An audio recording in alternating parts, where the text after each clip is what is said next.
As you can see, I'm digged down. I forgot that was on there. I haven't used this in a couple of years, so, but it's good because I might forget. Well, I am every once in a while, you never know. I got a mind like a sieve nowadays. But anyway, so this time of year is when the kids get all excited, and a lot of us start thinking back about when we were kids. And there's a lot of things that remind us about when we were children, like the John Hancock. Yeah. You all remember this? Yeah. Or at least some of you are too young, probably. Rachel, you might be too young to remember that. But anyway, during the 50s, of course, we got these at church and we got them at school also. Yeah. Imagine that. Yeah, and so our house was full of these. Yeah. And about 20 years ago, I was going through my parents' papers, and I came across one. So I kept it because it just reminded me of when I was young. Yes. And eventually, I threw it away because I've been very conscious about trying to get rid of clutter. I did programs on clutter and all that. But literally, it was about 3 months after I threw this out that Evelyn approached me and asked me if I'd do a talk at the Christmas dinner. And so I thought, well, it would be a good prop to have. So I went to eBay. It cost me $8. And that was about 15 years ago now. It's quite a while ago. Well, how many of you remember the writing a Christmas list for Santa? Oh, yeah. And can anyone remember something that you wrote on your list that you actually got? Anybody remember that you might want to share with us? A Ginny doll. Okay, a Ginny doll? A Ginny doll. Okay, Does so- anybody remember Ginny doll? Oh, yes. Remember Ginny So you wrote that on your list and you Yeah. got it? Yeah. You know, I never got my pony. You never got your No, phone? no, I never got my pony. How many of you remember the Sears Roebuck Christmas toy catalog? Oh, that was fun. And it was in color. It was color. And at our house, we used to circle Right. the things that we wanted. And well, when I bet this has happened to most of you. We went. My mother would take us into a store, and Santa Claus would be in there. So we get to sit on his lap, tell him what we wanted. Then we'd leave the store and go down the street, and there's Santa ringing the bell. And we go to the next store, and Santa's in there. And I asked my mom, "What's going on?" And she said, "Well, Dave, those are just Santa's helpers. Yep. You know, Santa can't be everywhere, so he's got the helpers." And at 6 years old, I guess that was enough for me. And then when we got a little older, we could walk uptown ourselves. How many of you remember Woolworths, a 5 and 10 type of store? And back then, we would buy presents for our brother or sister, but back then there were literally some items that you could buy for a nickel or a dime. Remember that? And how many of you remember the goldfish in there? Remember? You could buy goldfish at Woolworths, or the green turtles. Oh, Remember the green turtles? Yeah, you remember them, right? Yes, I do. Yeah. Well, so then the night before Christmas would come. And in my family, we go caroling. My parents would take us out to a couple of their friends' homes, and we'd carol, jingle bells, whatever. Go inside, get cookies or whatever, and then we'd come home. And then we'd take the socks and put them on the mantle. Now, the kids today have these fancy socks, great big thing. We use regular socks. How many of you use regular socks? Nobody? There's one, but okay, yeah, we used my father's socks. Yeah, because they were bigger. Yeah, we put it out here because they were bigger than us. And we put it on the mantle. Well, actually, I'll have to be honest with you. We didn't really have a mantle. What we had was one of those fake cardboard fireplaces. Remember those? Yeah. And it used to bother me. How does Santa Claus get into the house? We didn't have a real fireplace. And of course my mother said, "Well, Dave, we just leave the front door unlocked." And that's how he gets in. So, well, And then, you know, we'd leave out the milk and the cookies and then get into bed, and it was so hard to fall asleep. How many of you remember laying there in bed, listening for the reindeer up on the roof? Right? Yeah. How many of you heard the reindeer on the roof? Yeah. And so then the Christmas morning we'd come, you go down, because the milk and cookies, some of them would be gone. We'd open our socks. In our socks, we always had an orange down at the bottom and some walnuts. And I used to feel that it was just fillers. That my father and mother were just filling so they didn't have to put as many toys and candy and toothbrushes and that sort of thing, you know, into the thing. But it wasn't until 20 years ago or so that I realized it was a real special treat for my parents and their parents back when they were young to have the orange in the stocking. Well, the types of toys we had, of course, are a lot different from what the kids have nowadays. And because I don't remember what years, but I know my brother got a chemistry set once and a Rector set, if you remember those. And I got the Tinker Toys once. My sister got a Betsy Wetsy one year. Oh, gosh. Now, Betsy Wetsy came out in 1934. And in 1933, there was, if I can find it, a Didy doll. So the Didy doll came out in 1933 and it wet. And then Betsy Wetsy came out the following year. So the Didy company sued the Betsy Wetsy company because they felt that they stole their idea. Well, they lost the suit. And the legal ruling was drinking a wedding can't be patented. And I've heard that 45% of all toys, Christmas toys, are broken by March. And you know, I got that statistic a number of years ago, so I don't know how true it is nowadays, because you know, years ago we got a lot more physical type toys. I think the kids get more electronic stuff nowadays. But anyway, so most of you are aware that the Christmas tree probably came to us through through Germany into England and North America. But when George Washington crossed the river, the Delaware, that was Christmas Eve, and he traveled down the 12 miles to Trenton, and he was able to capture 750 Hessians. But before I go any further, when they crossed the river, the fellas that rowed them across and built the boats or rafts or whatever they used to get across the river, they were the Glover militia from Marblehead. Those are the people that did it. And about a third of the men that went with George Washington across the river and down to Trenton came from Bristol County, right in this area, about a third of them. So anyways, they get down there, they capture 750 of these Hessians. And the reason they were able to capture them is because they surprised them. It was in the dawn. They'd been celebrating the night before. You know, so now here, Judge Washington says 750 prisoners. What is he going to do with them? He didn't have a POW camp. So what they did was they took these soldiers, these Germans, and they placed them out on farms, out in Connecticut and out in New York, because a lot of the farmers and their sons, if they're 16 or older, they had to join the militia. And so, you know, the militia, they might be gone for a few days at a time, a few weeks at a time, a few months at a time, depending on where they were and what was happening. And so by having these Germans out, they had people working on the farm while they were gone. Well, when the war was all over, a lot of these Germans didn't want to go back to Germany. They liked it here. And in fact, a lot of them literally married the farmer's daughter. And so they were helped to popularize the Christmas tree.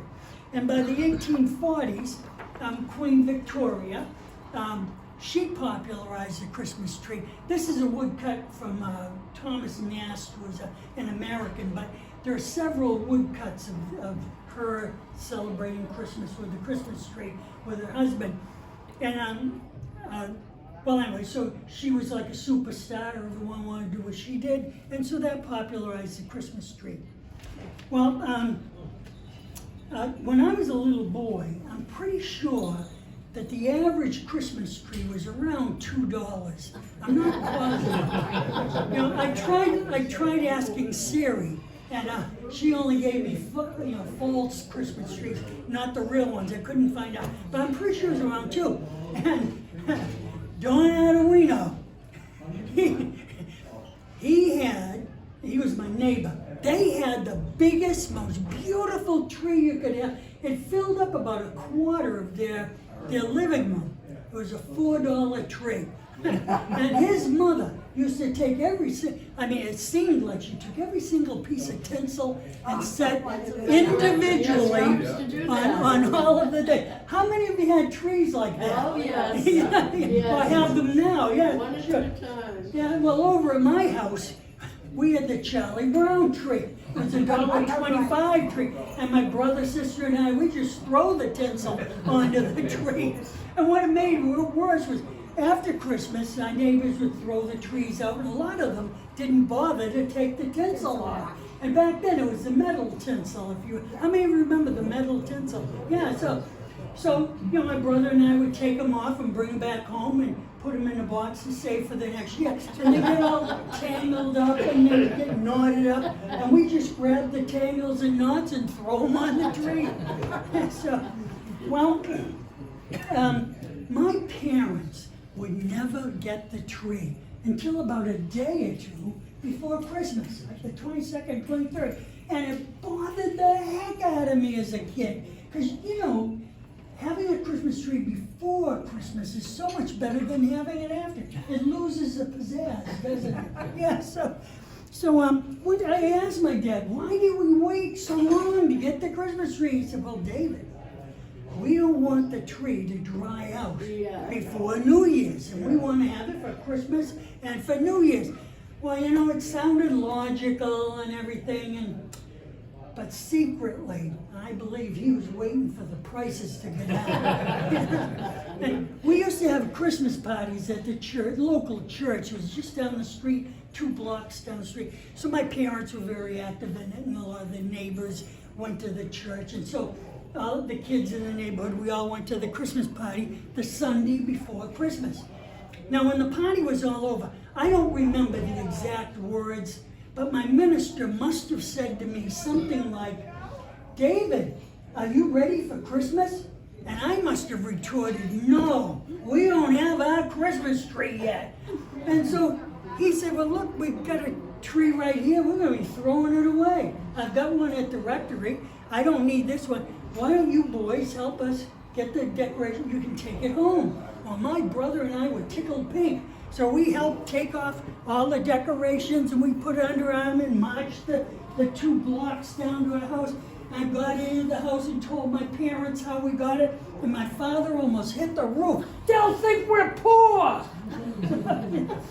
Yeah, so the lights on the tree. I bet a lot of you remember those. One bulb went out, they all went out. Remember that? Oh, that was such a pain in the neck. And if you already had it mounted on the tree and the lights stopped working, it was like a nightmare, wasn't it? You'd have to undo the bulb, try and get another bulb. And while you were doing that, the metal tinsel would get down into the socket, you get sparks and everything. It was really something. Well, also when I was a little boy, I remember going on a long car trip. We had our grandmother with us for the weekend or something. And then we ended up going up like a little driveway or something about 5 miles an hour. It was so boring. But eventually, we came to this giant castle. And it was all decorated and lots of lights and stuff. And then the 5 miles an hour went by. And when I think about it, I wonder if that trip was from Newton, where I lived, down here to La Salette. It was would have been in the 50s, and it was in 53 when they started lighting up La Salette. Yeah, and it might have been the building that burnt down 15 years ago that I saw. I don't know. It could have been something else, but You know, they have 3 to 400,000 lights nowadays there. And I think I've told you before that my eyes are not good, like I can't see any of your faces right now. I got astigmatism. And if I look at a star, I don't see the star. What I see is 8 stars in a circle and nothing in the middle, but the 8 stars in the middle. So when I go to La Salette, I take my glasses off and I see 8 times more lights than you people. And it's so beautiful, I enjoy it. Yeah? And you know, about 20 years ago, I started lighting up a bush out in front of my house. And over a period of years, it built up. I had over 5,000 lights on that bush. I had 3 extension cords going out to it because, well, you know, I'd blow fuses, or what were they? Not fuses, but circuits. I'd be blowing the circuit. So I had the 3 separate circuits and all that. When it snowed, the snow would melt over the extension cords because they were so warm. One year, the bush was so heavy with lights, and when it snowed, the whole bush just fell over. I had to prop it up with a 2x4. And so anyways, after Christmas, I go out and buy new sets of lights for it for the following year, because every year, you know, the sets of lights, some of them would stop working. And so I wait for the bargain after Christmas. I guess I got that from my father. So anyways, I had these smaller lights on there, and that's what I went looking for. Well, I went to Christmas tree shop this one year, and they didn't have the little lights, but they had these. And I used these because I lit up my windows with these. Now look, I think you all know, I've never grown up.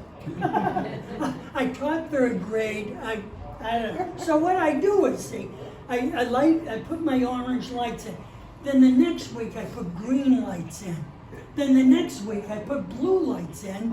And then I put red lights in. And I can't help but think that somebody's walking by my house. I thought they were blue. So I have fun with stuff like that. So anyways, I got this Christmas tree shop. It's $3 for a whole set of them. They had 25 bulbs in a set, and back then it was about $1.50 for 4 or 5 bulbs. And so that was a bargain. So I bought 2 of them. And I brought them home. And I started thinking, boy, they're so inexpensive. I could light up my other bush on the other side. So I went back to Christmas tree shop, and they're down to $2 a set. So I bought 10 sets. Well, to make a long story short, also, I started getting ideas. It's so inexpensive. I could wrap them around my oak trees. I had 3 of them at the time, and my bush and around my porch and everything. And so I kept going back, and the price kept going down. To make a long story short, I ended up with 72 sets of lights.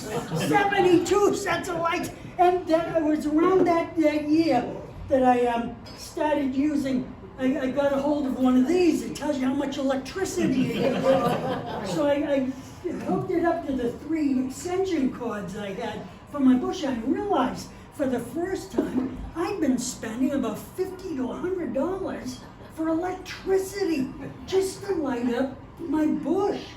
And then I started thinking, well, 4 watts, wherever it went to, here it is, 4 watts times 25 times 72, that'd be another $50 to $100 electric. I couldn't afford $100 to $200 for electricity. So now what was I gonna do?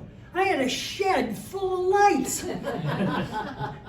So over a period of a couple of years, I donated them to Salvation Army, about 50 of them, 50 sets of them. And the rest of them, I started lighting up the bush.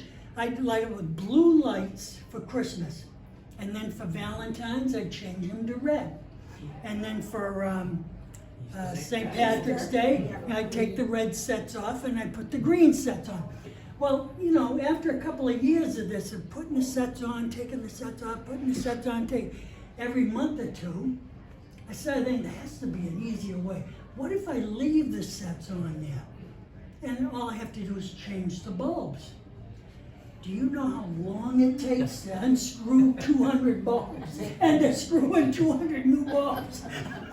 So that didn't work out either. Well, oh, I forgot to ask you, do you know what you get if you eat Christmas decorations? Tinselitis. Oh, I did it.